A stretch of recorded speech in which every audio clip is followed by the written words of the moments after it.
संत रामराव महाराज की जय। जगद्गुरु रामराव बाबू की जय। జై సేవలాల్ జై బంజారా. ఈరోజు మా బంజారాల ఆరాధ్య దైవమైనటువంటి సేవలాల్ మహారాజ్ యొక్క సేవలాల్ మహారాజ్ యొక్క సూచనల మేరకు ఈరోజు మేము తీజ్ పండుగ జరుపుకోవడం జరుగుతుంది. మా బంజారాలకు తీజ్ పండుగ అంటే చాలా పెద్ద పండుగ. మీరు దసరా ఎలా జరుపుకుంటారో ఇది మాకు తీజ్ చాలా పెద్దది. ఉన్నోడు లేనోడు గరీబోడు అందరికీ చాలా పెద్ద పండుగ. తీజ్ అంటేనే ఒక ఆడపిల్ల పెళ్లి కాని ఆడపిల్లలు జరుపుకునే అద్భుతమైన పండుగ మాకు. ఈ పండుగని మేము బుధవారం రోజు స్టార్ట్ చేసినాము. ఈ రోజు గురువారం 9 రోజుల పాటు నిత్య పూజలతో స్టార్ట్ చేసి ఈ రోజు నిమజ్జనానికి తీసుకెళ్తున్నాం. మేము పెళ్లి కాని ఆడపిల్లలకు ఉపవాసాలు దీక్షని విరమించి వాళ్ళకు నైవేద్యం చూపించిన అమ్మవారికి నైవేద్యం చూపించిన ప్రసాదాన్ని ఉపవాసం ఉన్న వాళ్ళు తింటారు. వాళ్ళు అంటే అమ్మాయిలు వాళ్ళు నిష్ఠతో ఉంటారు. ఎలాంటి ఓన్లీ ఆకుకూరలే, పసుపు అండ్ ఉప్పు తప్ప వేరే ఏం తాలింపు లేని ఆకుకూరలతో తిని నిష్ఠతో తల స్నానం చేసి ఎంట్రుకలు కూడా ముడేసుకోరు. ఒకవేళ ఎంట్రుకలు ముడేసుకుంటే అక్కడున్న తీజ్కి ఏదో అరిష్టం అంటే ఇట్లా మెలుకలు పడుతుంది అన్నట్టు వాళ్ళకి తెలిసిపోతుంది. మా పెద్ద మనుషులో తెలుస్తుంది, మాకు కాదు, మా పెద్ద మనుషులో తెలుస్తుంది. అంటే అమ్మాయిలు కొంచెం నిష్ఠ లేరు అనే ఒక వార్త వస్తుంది అన్న ఒక బాధతోటి వాళ్ళు చాలా నిష్ఠతో ఉంటారు. బంజారా సోదరులు నలుమూలల నుంచి మేము ఉద్యోగరీత్యా వ్యాపార రీత్యా ఇక్కడ సెట్ అయినా కానీ మాకంటూ మా ఫ్యామిలీస్ ఉంటారు కదా, అమ్మ నాన్నలు కానీ అత్త మామలు, అత్తగారు సైడోళ్ళు, అమ్మగారు సైడోళ్ళు అందరూ వచ్చి కూడా ఈ ప్రోగ్రాన్ని చాలా విజయవంతం చేసి ఇది చాలా ఘనంగా తీసుకెళ్తున్నాం. ఈ రోజు మాకు చాలా హ్యాపీ ఉంది. ఇది మా ముందు తరాల వారికి మా పిల్లలు కూడా దీన్ని అర్థం చేసుకోవాలి. ఏంటంటే అరే ఇది ఒక తీజ్ ఉంది, ఇది మన సాంప్రదాయం ఉంది. ఇప్పుడు మీరు అబ్జర్వ్ చేస్తున్నారు కావచ్చు, మా బంజారా వేషధారణతో మేము బయలుదేరినాం. ఒక చెల్లెలి పెళ్ళైతే, ఒక అక్క పెళ్ళైతే ఏ విధంగా ఎంత సంబరంగా ఉంటారో అంతకంటే 10 సంబరంతో ఈ కార్యక్రమం చేస్తాము. ఇలా ఉన్నా లేనా లేదు బిదా ఏం లేదు, అందరం సమానులమే. బంజారా అనే ఒక నినాదంతో ముందుకెళ్తున్నాం. బంజారా ముద్దు పెట్టలేం. ఈ రోజు ఇక్కడ కూలీ నాలు చేసుకుంటూ రకరకాలుగా ఉద్యోగరీత్యా కావచ్చు, ఒకరికి పెద్ద జాబ్ ఉంటే ఒకటి చిన్న జాబ్ ఉంటుంది, ఏదో ఒక రకంగా సెట్ అయిన వాళ్ళం అందరం. కానీ ఈ పండుగ వచ్చేసరికి అందరూ సమానులే.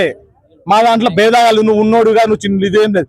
మా బంజారా ముద్దు బిడ్డ బస్ అంతే మా సంఘం. దీనికి అందరము కూడా ఏకతాటిగా ఉండి ఎక్కడున్న ఇప్పుడు చిన్న ఉద్యోగి ఒక రోజు పని చేస్తే కూడా పూట గడవని మనుషులు కూడా ఉన్నారు మా దాంట్లో. అయినా సరే పూట గడవకపోయినా పర్లేదు, మన సాంప్రదాయాన్ని వదలొద్దు అన్న ఒక గట్టి నినాదంతో ఈ రోజు మా తీజుని జరుపుకోవడానికి అందరూ నిన్న లీవ్ పెట్టుకున్నారు. అందరూ చిన్న పెద్ద అందరిగా ఎవరికి తోచినంత వాళ్ళు లీవులు పెట్టుకొని ఈ రోజు ఈ నిమజ్జనానికి పొద్దున్న నుంచి అందరం కూడా నిష్ఠతోటి దీనికి చాలా పెద్ద ఎత్తున ఉంటాయి. ఈ కార్యక్రమాలను చేసుకుంటా ఈ రోజు చాలా హ్యాపీ ఉంది. దీనిలో దుఃఖం ఉంది. ఒక విధంగా దుఃఖం ఏంటంటే మా అమ్మాయి పోతుంది అనే ఒక దుఃఖం. అంటే దీంట్లో ఈ తీజ్ అనేది మా అమ్మాయి పెళ్లి కాని అమ్మాయిని మేము దీంట్లో చూస్తాం. ఓ తీజ్లో మా పెళ్లి కాని అమ్మాయి కనిపిస్తాం మాకు. అంటే అమ్మాయి పోతుంది అని ఒక డిఫరెంట్ ఫీల్ తోటి ఉంటాం. వాస్తవానికి చాలా హ్యాపీ, మేమందరం మంచి సంతోషంగా ఉన్నాం. జై సేవలాల్ జై బంజారా. ముందుగా మీడియా మిత్రులకు ధన్యవాదాలు. 9 రోజుల నుంచి మాకు సహకరిస్తున్న ఆర్మూర్ మీడియా మిత్రులకు మాకు రోజు సాయంత్రం మేము చెప్పకుండా ముందుగానే మా దగ్గరికి వచ్చి మా యొక్క తీజ్ ఒక పండుగకు విశిష్టతను ఈ ఆర్మూర్ టౌన్ కాకుండా నిజామాబాద్ యావత్ తెలంగాణ ప్రజలకు వివరించిన మా యొక్క మీడియా మిత్రులకు ప్రత్యేకంగా ధన్యవాదాలు తెలుపుతూ, అదే 9 రోజుల నుంచి గోధుమ నానబెట్టిన రోజు నుంచి ఈ రోజు నిమజ్జనం దాకా మా బంజారా నాయకులు కానీ, కారోబారు కానీ, నాయక్ కానీ, మండల ప్రెసిడెంట్ కానీ, జనరల్ సెక్రటరీ కానీ, ఉపాధ్యక్షులు కానీ, మాకు కూడా ఒక కమిటీ ఉంటుంది. ఆ కమిటీ ప్రతి ఒక్క పేర్లతోటి అందరికీ ధన్యవాదాలు తెలుపుతూ, చిన్న పెద్ద సానా అంటారు మా ఇంట్లో అందరికీ పేరు ధన్యవాదాలు తెలుపుతూ, ఇంకా ఆర్మూర్లో కూడా మాకు ముఖ్యంగా ఈ నిమజ్జనానికి సహకరించిన పోలీస్ శాఖ వాళ్ళకు ప్రత్యేకంగా 2 చేతులతోటి జోడించి నమస్కరిస్తున్నా. ఎందుకంటే శాంతియుతంగా ఏదైతే ప్లేస్ ఉందో ఆ ప్లేస్ నుంచి ఈ అంబేద్కర్ చౌరస్తా దాకా వాళ్ళు చాలా కోఆపరేట్ గా సహకరించారు. ముందుగా వాళ్ళకు మా బంజారా తరపున, మా కమ్యూనిటీ తరపున వాళ్ళకు ప్రత్యేకంగా ధన్యవాదాలు తెలుపుతున్నాము. మా ఆర్మూర్లో ప్రజాప్రతినిధులు కూడా అందరూ చాలా కోఆపరేట్ చేశారు, మాకు కూడా సపోర్ట్ చేస్తున్నారు కూడా. ఎందుకంటే రాబోయే రోజుల్లో మా యొక్క పిల్లలకు కానీ ఆడపడుచులకు కానీ మా కల్చరు వాళ్ళు మిస్ కాకుండా చేయడానికి మేము వాళ్ళకు మెసేజ్ లెక్క పెడుతున్నాం. ఎందుకంటే మేము కూడా పల్లెటూరు నుంచి ఒక మారుమూల గ్రామం నుంచి గుట్టల నుంచి మేము ఇక్కడికి వచ్చి ఒక వ్యాపార రీత్యా ఉద్యోగ రీత్యా నేను కూడా ఇక్కడ కేజీ బిల్డర్, నేను కూడా ఇంజనీర్గా వ్యాపారవేత్తనిగా ఇక్కడ బాగా మంది కూడా జాబ్ చేస్తుర్రు. కొందరైతే బాబా నిజంగా చెప్పాలంటే ఎందుకంటే చిన్న చిన్న కూలీ లెక్క చేసుకున్నా కూడా మా యొక్క కమ్యూనిటీలో ఎట్లుంటాయంటే ఏ రోజు అయితే డిసైడ్ చేస్తామో ఆ రోజు అందరూ ఏకతాటిపేస్తారు. ఎందుకంటే మేము చిన్న పెద్ద అసలు తేడా చూడం, బంజారా అనే ఒకటే నినాదంతో ముందుకెళ్తాం. ఎందుకంటే అది మా తండా నుంచి మాకు నేర్పిన గుణపాఠము.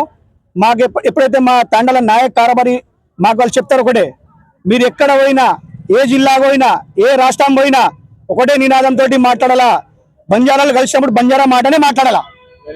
వేరే భాష మాట్లాడితే మా దాంట్లో కూడా పెద్ద ఎత్తున తిడతారు. ఎందుకంటే తిడతారంటే మీరు ఎక్కడైతే మీరు ఏ మూల నుంచి వచ్చిరో ఆ మూలాన్ని మీరు కంపల్సరీ గౌరవిస్తూ ఉండాలా. రేపు రాబోయే తరాల మీరు కూడా యాక్చువల్లీ ఇది ఈ పండుగ వేయడానికి కారణం ఏంటంటే మేము చదువుకున్న యాక్చువల్లీ ఇప్పుడు ఇలా ఇట్లా కనబడుతున్నాం, రేపు అసలు నా డ్రెస్ చేంజ్ అవుతుంది, అసలు నాకు బంజారానే కూడా గుర్తుపట్టరు. అటువంటి నినాదంతో మేము ముందుకెళ్తాం. కాబట్టి రాబోయే రోజుల్లో నా కొడుకులు కానీ నా బిడ్డలు కానీ మా యొక్క ఆడపడుచులు కానీ కూడా మా యొక్క కల్చర్లతో ఇట్లా ఉంటారనే ఉద్దేశంతో ఈ తీజ్ ఫెస్టివల్ అసలు బంజారాలో పెద్ద ఎత్తున పండుగ ఉన్నదంటే తీజ్ ఫెస్టివల్ ఒకటే.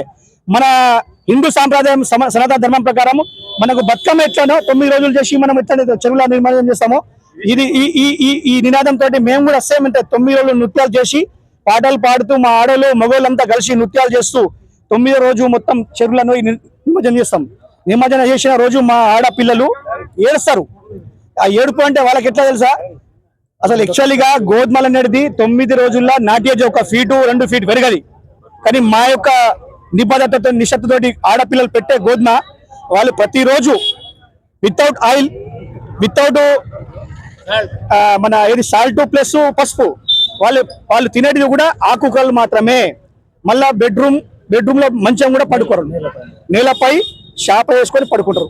అటువంటి నిబద్ధత ఉంటది. కాబట్టి ఒకవేళ ఆ నిబద్ధత ఖరాబ్ అయిందనుకో ఆ గోధుమ ఆటోమేటిక్ గా మొత్తము ఎట్లా ఎల్లో కలర్ అయిపోతుంది. ఎల్లో కలర్ అయిపోతుంది అంటే మాకు సూచన ఉంటది ఏదో కీడు జరుగుతున్నట్లు మాకు బంజారా వాళ్ళకు. కాబట్టి గ్రీన్ ఉన్నప్పుడే మేము నిమజ్జనం చేయడానికి ముందుకెళ్తాం. ఒకవేళ ఎల్లో అయిందనుకో మేము నిమజ్జనం చేయం, ఆపేస్తాం. మా యొక్క ఆరాధ్య గురువు శివలాల్ మహారాజు మా జగదంబ మాత అంటే మీకు ఏదో అనుకుంటారు, మీకు దుర్గామాత పార్వతీదేవి దుర్గామాత అవతారం, అది ఒక దుర్గామాత అవతారమే మా జగదంబ యాడి అంటాం మేము. ఫస్ట్ జగదంబ మాత యాడికి పూజ చేసిన తర్వాతనే మా శివలాల్ మహారాజుకు నైవేద్యం ఎక్కిస్తాం. కాబట్టి రానున్న రోజుల్లో ఆర్మూర్లో ఇంకా ఘనంగా ఇది మేము తెలుసుకో అసలు వాస్తవంగా 4-5 సార్లు కూడా మేము తీసేసినాం, కానీ సింపుల్ చేసినాం ఆర్మూర్లో. ఇది మాకు తెలిసిన మట్టుకు ఇది పెద్ద ఎత్తున కొడుతుంది. ఇంకా రాబోయే రోజుల్లో కూడా ఒక 500 ఫ్యామిలీ తోటి ఘనంగా జరుపుతామని చెప్పేసి మేము అనుకుంటున్నాం. మీరందరూ సహకరించిన కాబట్టి మీ అందరికీ ప్రత్యేక ధన్యవాదాలు. జై శ్రీ